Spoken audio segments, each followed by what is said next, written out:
Hello friends, വളരെ എളുപ്പത്തിൽ tasty ആയിട്ട് ഉണ്ടാക്കാൻ പറ്റിയ ഒരു ചിക്കൻ കറി റെസിപ്പി കണ്ടാലോ. അതിനായിട്ട് ഞാനിവിടെ കുറച്ച് കൊച്ചുള്ളി എടുത്തൊരു മിക്സിയുടെ ജാറിലിട്ടിട്ട് നല്ലപോലെ ഒന്ന് ചതച്ചെടുക്കുന്നുണ്ട്. പിന്നെ അതിനായിട്ടൊരു 5 സവാള എടുത്ത് ചെറിയ പീസ്, അതായത് നൈസായിട്ട് ഞാൻ അരിഞ്ഞെടുത്തിട്ടുണ്ട്. ചിക്കൻ കറിക്ക് എപ്പോഴും നമ്മൾ സവാള അരിയുമ്പോൾ നല്ല നൈസായിട്ട് അരിയണം. എന്താണെന്ന് വെച്ചാൽ ചിക്കൻ അധികം വേവില്ലാത്തതുകൊണ്ട് നമ്മൾ സവാള ഒത്ര നേരം കിടന്ന് വേവിക്കാൻ പറ്റില്ല. അപ്പോൾ അത് നല്ലപോലെ നൈസായിട്ട് അരിഞ്ഞാലുള്ള ചിക്കൻ കറിക്ക് ടേസ്റ്റും ഒരു കുറുകിയ പരിവൊക്കെ കിട്ടത്തുള്ളേ. അപ്പോൾ ഒരു കടായി വെച്ച് അതിലേക്ക് എണ്ണ ഒഴിച്ച് കൊടുക്കുന്നുണ്ട്.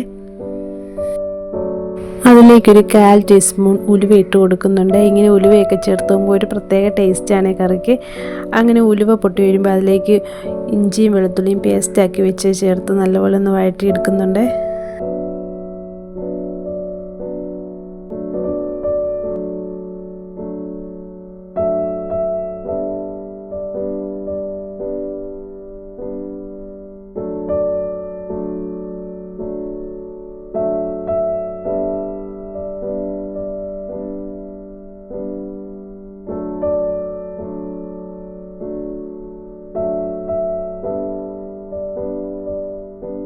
ഇഞ്ചി വെളുത്തുള്ളി പേസ്റ്റ് ഒന്ന് വഴന്ന് വരുമ്പോഴത്തേക്ക് അതിലേക്ക് നമ്മൾ ചതച്ചിട്ട കൊച്ചുള്ളി ചേർത്ത് കൊടുക്കുന്നുണ്ട്. എന്നിട്ട് അത് നല്ലപോലെ ഒന്ന് വഴറ്റിയെടുക്കുന്നുണ്ട്.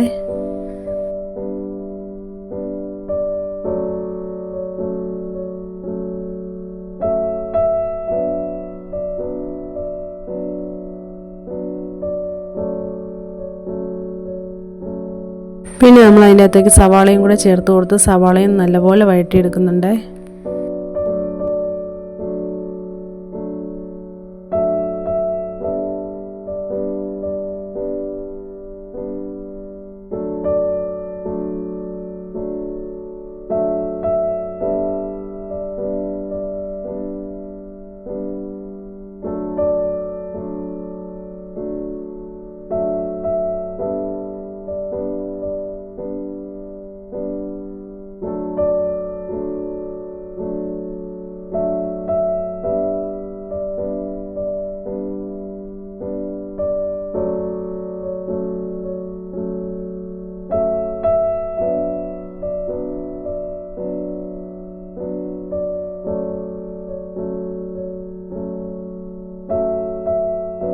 സവാള നല്ല സോഫ്റ്റ് ആയിട്ടിരിക്കാനും പെട്ടെന്ന് വഴന്ന് കിട്ടാനും വേണ്ടി ഞാൻ അതിലേക്കൊരു അല്പം പഞ്ചസാരയും കൂടെ ചേർത്ത് കൊടുക്കുന്നുണ്ട്. നിങ്ങൾക്ക് പഞ്ചസാര ഇഷ്ടമില്ലെങ്കിൽ ഉപ്പ് ചേർത്ത് കൊടുക്കാവുന്നതാണ്. ഇവിടെ പഞ്ചസാര കുഴപ്പമില്ലാത്തതുകൊണ്ട് ഞാനൊരു സ്വല്പം പഞ്ചസാരയും കൂടെ ചേർത്ത് നല്ലപോലെ ഒന്ന് വഴറ്റിയെടുക്കുന്നുണ്ട്.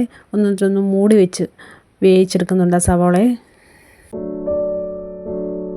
നമ്മൾ ഇതുപോലെ കടായിക്കകത്തൊക്കെ ചിക്കൻ കറി വെക്കുമ്പോഴത്തേക്ക് സവാള നല്ല വഴന്നതിന് ശേഷമേ ഉള്ള പൊടികളൊക്കെ ചേർത്ത് കൊടുത്ത് ചിക്കൻ ഇട്ട് കൊടുക്കാവുള്ളേ. അപ്പം ഞാൻ പൊടികളൊക്കെ ചേർത്ത് കൊടുക്കാം. പൊടികളൊന്ന് ചെറുതായിട്ടൊന്ന് ചൂടാക്കി ഒന്ന് റോസ്റ്റ് ചെയ്തെടുക്കുന്നുണ്ട്. അതിനൊരു 3 സ്പൂൺ മസാലപ്പൊടിയും പിന്നെ 1 സ്പൂൺ മല്ലിപ്പൊടിയും പിന്നെ ഒരു 4 ടീസ്പൂൺ കാശ്മീരി ചില്ലിയും കൂടി എടുത്ത് ഇത്രയും പൊടികൾ മാത്രമേ ഞാൻ ചൂടാക്കുന്നുള്ളൂ. ബാക്കിയൊന്നും ചൂടാക്കേണ്ട ആവശ്യമില്ല. ഈ പൊടികൾ മാത്രം നമുക്കൊന്ന് റോസ്റ്റ് ചെയ്തിട്ട് ഈ സവാളയ്ക്കകത്തേക്ക് ചേർത്ത് കൊടുക്കാവേ.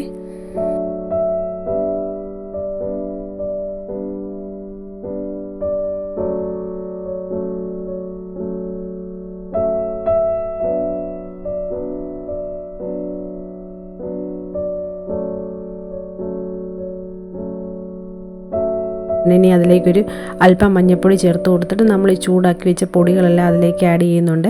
ഇനി പൊടികളെല്ലാം ചേർത്ത് നല്ലപോലെ ഒന്ന് ചൂടാക്കി ഒന്ന് മിക്സാക്കി എടുക്കുന്നുണ്ട്.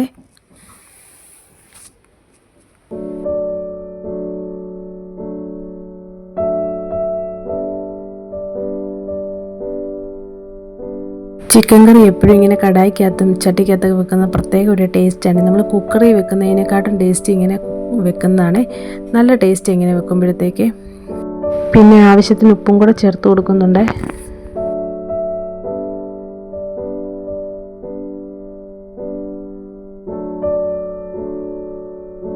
ഇനി കഴുകി വൃത്തിയാക്കി വെച്ച ചിക്കൻ അതിലേക്ക് ഇട്ട് കൊടുക്കുന്നുണ്ട്. ഞാനിപ്പോൾ ഒരു 1.5 കിലോ ചിക്കൻ വെക്കാനുള്ള ഗ്രേവിയാണ് ഇവിടെ റെഡിയാക്കിയത്. അപ്പോൾ ചിക്കനെല്ലാം കഴുകി വൃത്തിയാക്കി അതും കൂടെ ഇട്ട് കൊടുക്കുന്നുണ്ട്. ഇനി അതെല്ലാം കൂടെ നല്ലപോലെ ഒന്ന് ഇളക്കി യോജിപ്പിച്ച് വെള്ളം ഒഴിക്കുന്നതിന് മുമ്പ് ഒരു 5 മിനിറ്റ് ഒന്ന് മൂടി വെച്ചൊന്ന് സെറ്റാക്കുന്നുണ്ട്.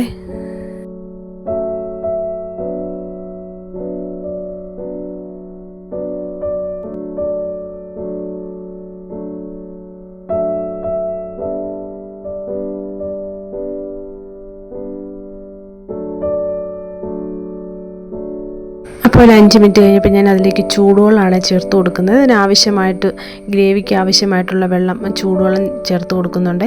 എന്നിട്ട് ഇതെല്ലാം കൂടെ നല്ലപോലെ ഒന്ന് ഇളക്കി ഒരു മീഡിയം ഫ്ലെയിമിലിട്ടാണ് ഒന്ന് വേവിച്ചെടുക്കുന്നത്.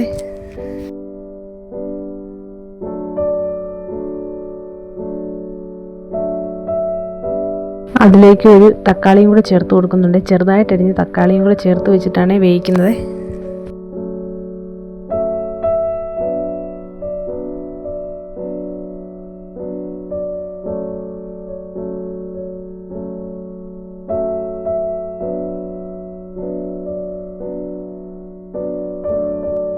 ഈ കറിയൊക്കെ നല്ലപോലെ വെന്ത് വരുമ്പോൾ അതിലേക്ക് ഗരം മസാല ചേർത്ത് കൊടുക്കുന്നുണ്ട്. ഒരു സ്പൂൺ ഗരം മസാലയും പിന്നെ ഒരു സ്പൂൺ കുരുമുളക് പൊടിയും കൂടെ ചേർത്ത് കൊടുക്കുന്നുണ്ട്. എന്നിട്ട് ഇതെല്ലാം കൂടെ നല്ലപോലെ ഒന്ന് ഇളക്കി യോജിപ്പിക്കുന്നുണ്ട്.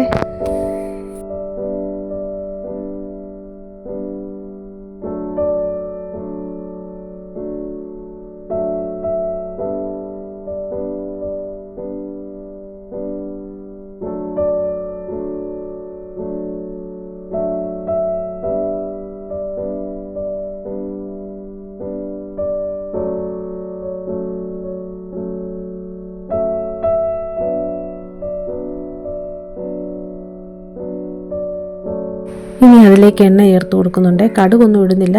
എണ്ണ ഒഴിച്ച് അതിലേക്ക് വറ്റൽമുളകും കറിവേപ്പിലയും ഇട്ട് അതും കൂടി ഒന്ന് താളിച്ചൊഴിക്കുന്നുണ്ട്. അപ്പോൾ നമ്മുടെ ടേസ്റ്റി ആയിട്ടുള്ള ചിക്കൻ കറി റെഡി ആയിട്ടുണ്ട്. എല്ലാവർക്കും ചിക്കൻ കറി ഉണ്ടാക്കാൻ അറിയാം, പക്ഷേ ഈ രീതിയിൽ കൂടി ഒന്ന് ഉണ്ടാക്കി നോക്കിയാൽ പിന്നെ നിങ്ങൾ എപ്പോഴും ഈ രീതിയിൽ കൂടി ഉണ്ടാക്കത്തുള്ളൂ. അത്രയ്ക്കും ടേസ്റ്റി ആയിട്ടുള്ളൊരു കറിയാണ്.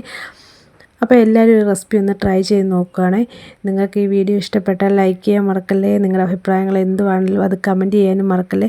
പിന്നെ എൻ്റെ ചാനൽ സബ് ചെയ്യാത്തവരൊന്ന് സബ് ചെയ്തേക്കണേ. അപ്പോൾ ഇന്നത്തെ വീഡിയോ ഇത്രയേ ഉള്ളൂ. ഇനി നല്ലൊരു വീഡിയോ ആയിട്ട് വരുന്നതായിരിക്കുമേ.